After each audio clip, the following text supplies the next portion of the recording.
तवज्जो नहीं देती। आपको पहनना है पहनो, नहीं पहनना है पहनो। मगर यह बात बुरी लगती है कि जब जीवन साथी चला गया कोई जबरदस्ती आए और कहे कि तोड़ इन्हें, निकाल इन्हें, चप्पल भी निकाल दी, तुम्हारे ये भी निकाल दिया, वो भी आदरणीय धर्ममित्र जो कि दिवंगत आदरणीय धर्मचारी दिल सिंह जी की जीवन संगिनी है। जब मैं उनको मिली और उसके बाद में मैंने जब उनको देखा तो कुछ बातें मुझे ऐसी लगी कि मुझे शायद आप सबके साथ में कहनी चाहिए, मुझे आपके साथ में थोड़ा सा साझा करना चाहिए। वो बातें ये हैं जैसे अभी आदरणीय धर्मचारी मित्रोदय जी बोल रहे थे कि अगर किसी को सच्ची श्रद्धांजलि देनी है तो सच्ची श्रद्धांजलि का मतलब होता है रोना पीटना नहीं होता। वह तो एक संवेदनाएं है, आपको दुख होगा, धीरे धीरे उससे आप निकलेंगे। लेकिन अगर आप श्रद्धांजलि देना चाहते हैं, अगर आप चाहते हैं कि वो लंबे समय तक हमारे बीच में रहें, तो उनका रुका हुआ कार्य पूरा करिए।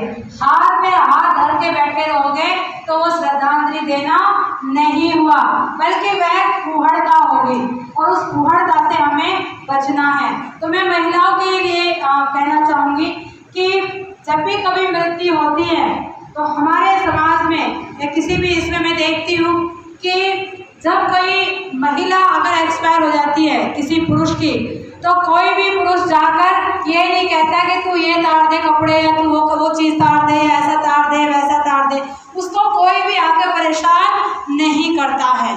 लेकिन मैं उसी जगह पे जब महिलाओं को देखती हूँ तो दिल सिंह जी ने ये कहा, पूरी उम्र किया है कि महिला और पुरुष दोनों बराबर है। लेकिन जैसे ही बात आती है कि अगर जीवन साथी में से कोई भी पहले जा सकता है, कभी महिला भी जा सकती है तो कभी पुरुष भी जा सकता है। और अभी हमने इस संदर्भ में अगर हम देखते हैं तो जब दिल सिंह जी हमारे बीच से गए तो जिस बात के लिए वो जीवन भर प्रयास कर रहे थे, सम्मान था, जिस बात के लिए वो जीवन भर प्रयास कर रहे थे कि जो महिलाएं उनके साथ में जो बाद में जबरदस्ती जैसे होता है, तो मैंने देखा कि धर्ममित्र वीरवती जी, हाँ उनका नाम, तो मैं वो धर्ममित्र हैं और उनके हाथ में मतलब चूड़ी पहनना या नहीं पहनना मैं इसको कुछ तवज्जो नहीं देती। आपको पहनना है पहनो, नहीं पहनना है पहनो। मगर यह बात बुरी लगती है कि जब जीवन साथी चला गया कोई जबरदस्ती आए और कहे कि तोड़ इन्हें, निकाल इन्हें, चप्पल भी निकाल दी, तुम्हारे ये भी निकाल दिया, वो भी निकाल दिया, जैसे पता नहीं क्या हो गया। क्या उसका जीवन यही तबाह करना है? अरे वो जिएगी क्योंकि वह एक व्यक्ति है जिस बात को बुद्ध ने कहा, बाबा साहब ने बताया कि महिला पुरुष बराबर है। और जब बराबर हैं तो फिर इस कर्म कांड को हम क्यों तवज्जो देते हैं? पुरुष नहीं देता, लेकिन ये महिलाओं की जिम्मेदारी बड़ी बनती है। और जो जितनी बुजुर्ग होती है, ज्ञान सागर जी की पुरानी बात, जितनी बुजुर्ग होती है उतनी ही वो इन बातों को प्रधानता देती है। आज मैं सुबह जब वहाँ गई तो भी मैं कह रही थी कि ऐसा नहीं करना चाहिए था, कि उनको जैसा रहना है उनको वैसा रहने दीजिए। आप उनको बाध्य नहीं करेंगे कि उन्हें कैसा रहना है।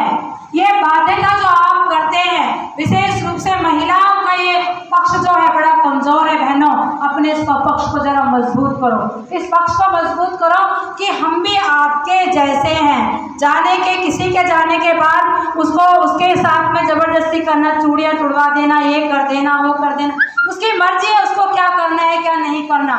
लेकिन जब आप ऐसा करती हैं तो मुझे लगता है कि अगर रिश्तेदारियाँ बैठी हैं और अगर उनके जान पहचान के बैठे हैं, अगर उनके परिवार के बैठे हैं, कुनबे के बैठे हैं, और अगर वो इस कार्य को वरीयता देते हैं, तो मुझे लगता है कि दिल सिंह जी को आप बिल्कुल भी श्रद्धांजलि अर्पित नहीं करते हैं। और ये बात मैं पूरी शिद्दत से कह रही हूँ क्योंकि मुझे ऐसा लगता है, क्योंकि वो भी धर्मचारी था, मैं भी धर्मचारी हूँ, एक ही मार्ग पर आरूढ़ ऐसे हम व्यक्ति हैं। लेकिन जब मैं समाज में इन बातों को देखती हूँ तो मुझे काफ़ी हर्ट होता है। और मुझे लगता है कि यहाँ बैठी हुई जो विशेष रूप से जो बुजुर्ग महिला हैं, उन्होंने सबसे पहले उन बातों को खुद से रोकना है ताकि आने वाली जनरेशन उसे सीख ही ना पाए।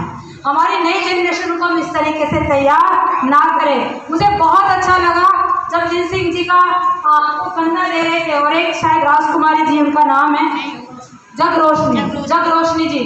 तो मैं ऑनलाइन देख रही थी और मैं ऐसा कह रही थी, मेरे पास में आरती बैठी थी और आरती से मैं सेम टाइम में बोल रही थी कि आरती अगर मैं वहाँ होती तो मैं उनके इसको कंधा जरूर देती, ऐसा मैं बोल रही थी। और इतने में भीड़ में से एक महिला का आना और कंधा देना, मुझे ऐसा लगा जैसे मैंने ही कंधा दे दिया हो। और फिर शमशान घाट में जब मैंने कुछ महिलाओं को वहाँ देखा, मुझे बहुत अच्छा लगा।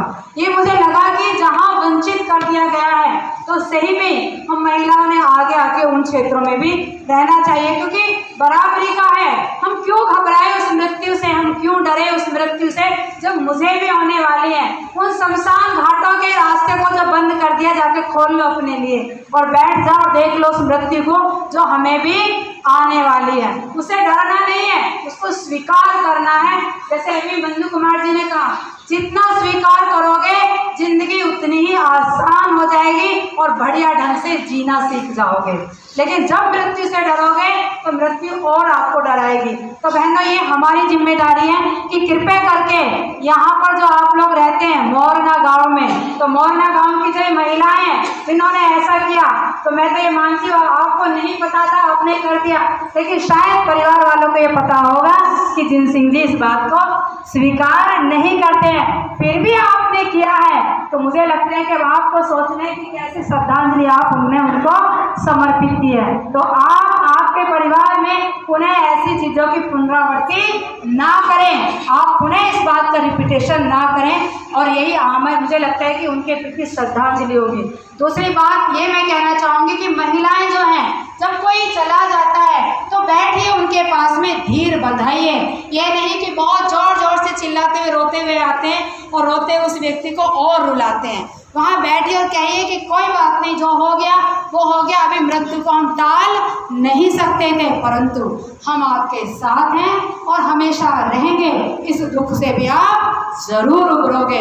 ये दुख के क्षण हैं, आज आपके साथ, कल मेरे साथ, कभी किसी और के साथ, मगर इससे हम एक दूसरे का साथ देके उससे हम उभर सकते हैं। ये हमारी जिम्मेदारी बनती है। पुरुष वर्ग इतना नहीं करता, लेकिन महिलाएं जो हैं भाई, उनका बस चले तो जो गया ना उसके साथ जो बची कुची है उनको वो कह के जरूर ये कर देती है, और इसीलिए आदमी बेहोश हो जाती है, हॉस्पिटलाइज हो जाती हैं। उसका मुख्य कारण यही है कि कहीं ना कहीं बार बार हम उस चीज़ को कुरेदने का काम करते हैं। ऐसा ना करें, हमारी ये महत्वपूर्ण जिम्मेदारी है। तो ये जो कुछ बातें थी जो मुझे लगा कि हमने सही में अपने जीवन में करना चाहिए। और जब मैं आई और आज सुबह भी मैंने देखा, मुझे काफ़ी दुख हुआ और मुझे लगा कि मैं आपके सामने खड़े होकर मैं 5 मिनट मैं आपसे यही विनती करना चाहूँगी कि बहनों, हमने मुझे लगता है कि हमने इन बातों को सीखना चाहिए। तो समता का अर्थ यही नहीं है कि हमने कह दिया और समता आ गई। यह भी समता का अर्थ होता है कि इस तरह से चल रही जो कुछ बातें हमारे जीवन के लिए अच्छी नहीं है, उनको भी साइड में बाजू कर देना, उनसे ऊपर उभरना। ये कुछ ऐसी कुरीतियाँ हैं जो कुरीतियाँ कभी भी हमारे समाज के लिए उपयोगी नहीं हो सकती हैं और ना आने वाले समय में होंगी और ना ही कभी पीछे में थी। तो हमने ऐसी बहुत सारी चीज़ों को अगर हमने तोड़ा है तो मुझे लगता है कि इन बातों को भी हमने छोड़ते आना चाहिए। तो ये कुछ मेरे मतलब रिक्वेस्ट थी।